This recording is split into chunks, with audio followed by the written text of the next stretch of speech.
जय जिनेन्द्र। जैन सोल इस मेरे चैनल पे आप हमारे वीडियो देखने के पश्चात लाइक करें,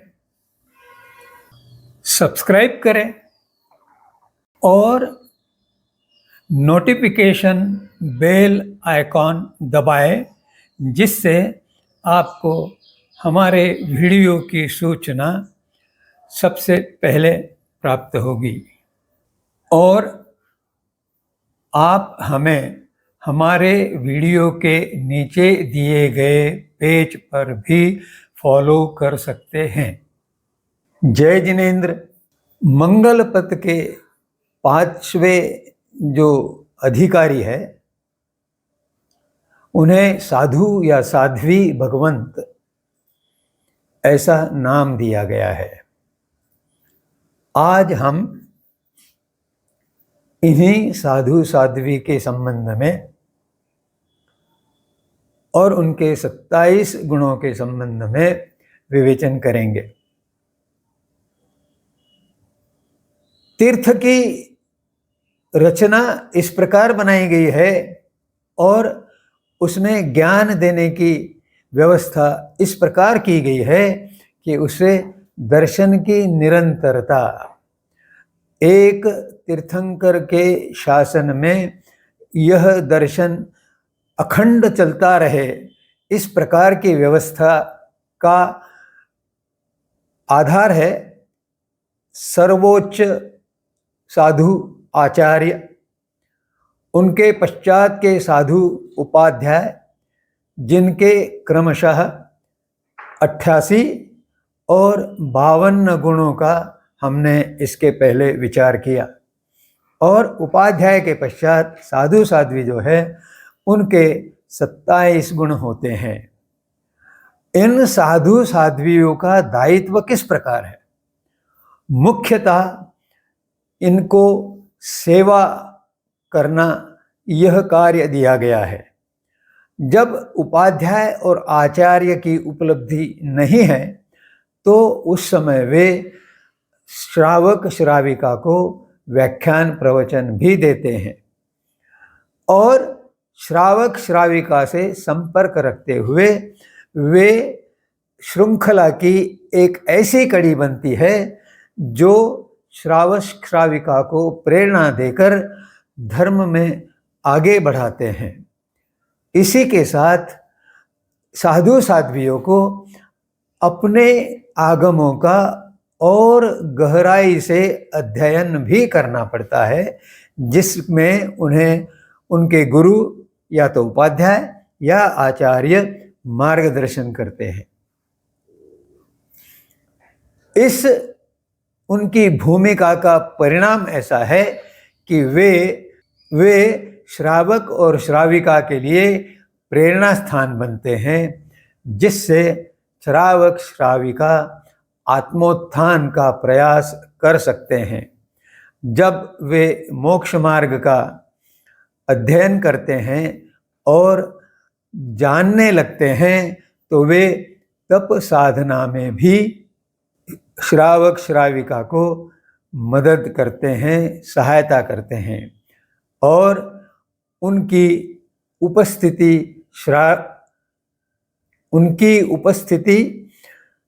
व्याख्यान और प्रवचन में बढ़े, इस प्रकार ध्यान रखते हैं।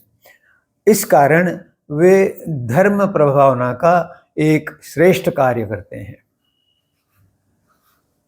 साधु साध्वी भी पहले सामान्य श्रावक या श्राविका होते हैं, लेकिन वे दीक्षित होने के पश्चात साधु साध्वी कहलाते हैं।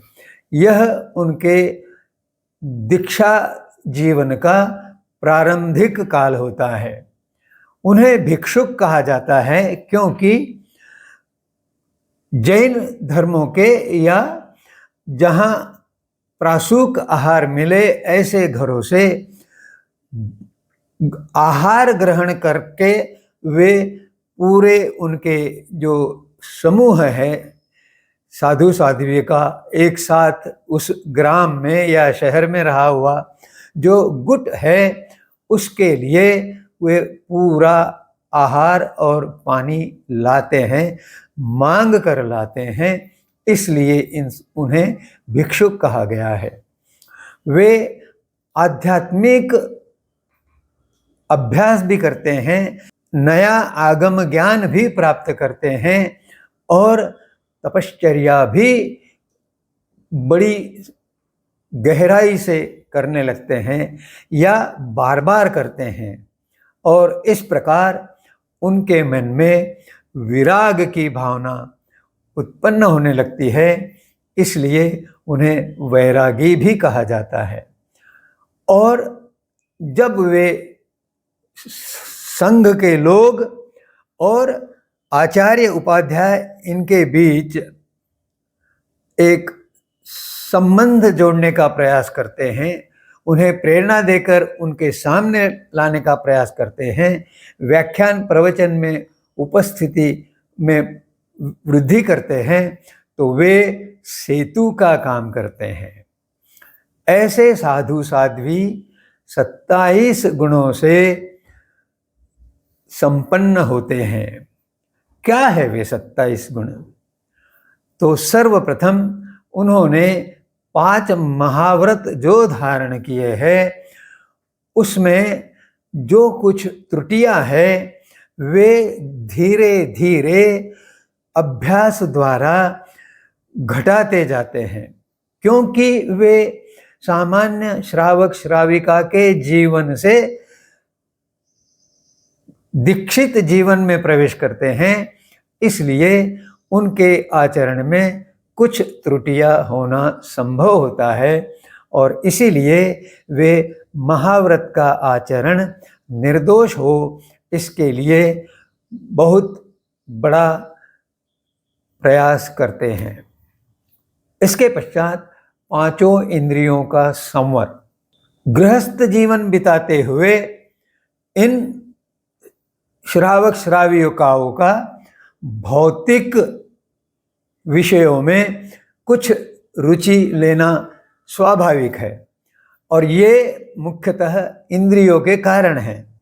इसलिए वे इंद्रियों को इस प्रकार से बदलने का प्रयास करते हैं जिससे उनके कर्मों में कुछ कमी हो। इसे दूसरी तरह से कहें तो आश्रव रोकते हुए वे संवर धारण करते हैं, और जैसे जैसे संवर दृढ़ हो जाता है वैसे वैसे इंद्रिय भी उन्हें सांसारिक बातों में रुचि करने में सक्षम नहीं रहते, वे संवरित हो जाते हैं। फिर 4 कषायों से मुक्ति। यह 4 गुण भी साधु साध्वियों के हैं। क्रोध, मान, माया और लोभ, ये चारों कषाय पुनः पुनः संसार का मूल कारण है। एक बार दीक्षित होने पर ये कषाय काफी दुर्बल हो जाते हैं, परंतु अंत में इनसे मुक्त होना आवश्यक है। इसलिए इन कषायों की तीव्रता में हानि लाते हुए अपनी तप साधना द्वारा कर्मों की अधिक निर्जरा करते हुए वे कषायों से मुक्त होने के पथ पर अग्रसर होते हैं। 3 योग यानी मन, वचन और तन, इनकी जो प्रवृत्तियां हैं, इसके कारण भी कर्मबंध बहुत अधिक मात्रा में होते हैं। तो इन योगों पर नियंत्रण करने के लिए और इनका नियमन करने के लिए भी साधु और साध्वी प्रयासरत रहते हैं। 3 सत्य, 3 प्रकार के जो सत्य हैं और 3 प्रकार की जो संपन्नताएं हैं, इसके संबंध में भी साधु और साध्वी सजग रहते हुए उनमें भी उच्च श्रेणी प्राप्त करने के लिए पुरुषार्थ करते हैं। सामान्यतः क्षमा यह जो गुण है यह प्राप्त करना बहुत कठिन होता है। इंद्रिय सब कषाय मुक्ति में वे क्रोध कषाय कम करते हैं। इसी का अर्थ यह है कि उनकी क्षमाशील वृत्ति में विकास होता है और यह विकास ही उन्हें क्षमा की पूर्णतः विकसित होने में सहायता करती है। एक संवेग लीनता ये भी उनका गुण है। जब दीक्षित साधु साध्वी सम्यक दृष्टि के लिए संवेग पूर्ण बनते हैं तो उनकी कर्म निर्जरा का वेग अधिक बढ़ता है, अर्थात वे आत्मोत्थान की दिशा में और अधिक गति से प्रवास करने लगते हैं और एक परिशह में समभाव। विपरीत परिस्थितियां बहुत आती हैं। भोजन नहीं मिलना, कभी पीने के लिए उच्च प्राशुक पानी नहीं मिलना और निद्रा के लिए उचित स्थान नहीं मिलना, कुछ उपद्रव होना, कुछ उपसर्ग होना, इस प्रकार के 22 विविध प्रकार के परिशहों का साधु साध्वियों को भी सामना करना पड़ता है। वे अधिक अनुभवी न होने के कारण उनमें समभाव, ऐसी विषम परिस्थिति के सामने समता वृत्ति अभी पूर्णतः पनपी नहीं है। इसलिए इस दिशा में उन्हें बहुत अधिक सघन प्रयास करना पड़ता है और धीरे धीरे वे इस दिशा में आगे बढ़ते हैं। और अंत में 27वीं जो गुण निधि है वह है मृत्यु से निर्भयता। सामान्यतः मृत्यु की कल्पना से ही सामान्य व्यक्ति को भय लगता है, लेकिन जिसने यह समझ लिया कि जिसका जन्म हुआ है उसकी मृत्यु निश्चित है, वह फिर मृत्यु का भय नहीं रखता। साधुओं की 4 श्रेणियां हैं। प्रथम है माहण। माहण अर्थात माँ और हन, इन 2 शब्दों से बना हुआ माहण अर्थात हनन न करने वाला, अर्थात अहिंसा व्रतधारी। श्रमण अर्थात श्रम करने वाला, पुरुषार्थ करने वाला, तप साधना करने वाला। भिक्षु अर्थात गोचरी द्वारा अन्न, वस्त्र, निवारा और जल की व्यवस्था करने वाला। और निर्ग्रंथ अर्थात जो अपने कर्मों की ग्रंथियां तोड़ते जा रहा है कर्म निर्जरा के द्वारा और आत्मा की शुद्धि प्राप्त कर रहा है, वह निर्ग्रंथ। इनके 2 प्रकार है, वंदनीय साधु और अवंदनीय साधु। वंदनीय साधु के 5 प्रकार है, पुलाक, बकुश, कुशील, सूक्ष्म कषाय, स्नातक। इन्हीं प्रकार के जो साधु है इनमें से ही गुरु का चयन करना साधु साध्वी के लिए या श्रावक श्रावक के लिए उचित है, अन्यतः वे गलत मार्ग से जा सकते हैं। और इसलिए अवंदनीय साधु, यह दूसरा प्रकार जो है, इसके संबंध में ज्ञान होना चाहिए। अवंदनीय साधु के भी 5 प्रकार है। वे है पार्श्वस्थ, अवसन्न, कुशील, संसक्त और स्वच्छंद। इनसे साधु साध्वियों को और श्रावक श्राविकों को बचना चाहिए, क्योंकि ये धर्म के बदले अधर्म के रास्ते पर हमें धकेल देते हैं।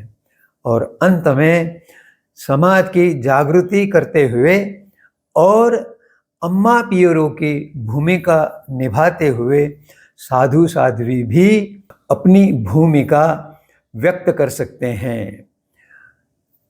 इस प्रकार यह मौलिक विवेचन कर समाप्त करते हुए आपसे आत्मीय प्रार्थना है कि अपनी शंकाओं का कमेंट सेक्शन द्वारा मुझ तक प्रेषण करें, जिससे आपकी शंकाओं का निर्मूलन करने में मुझे सहायता मिलेगी। जय जिनेंद्र।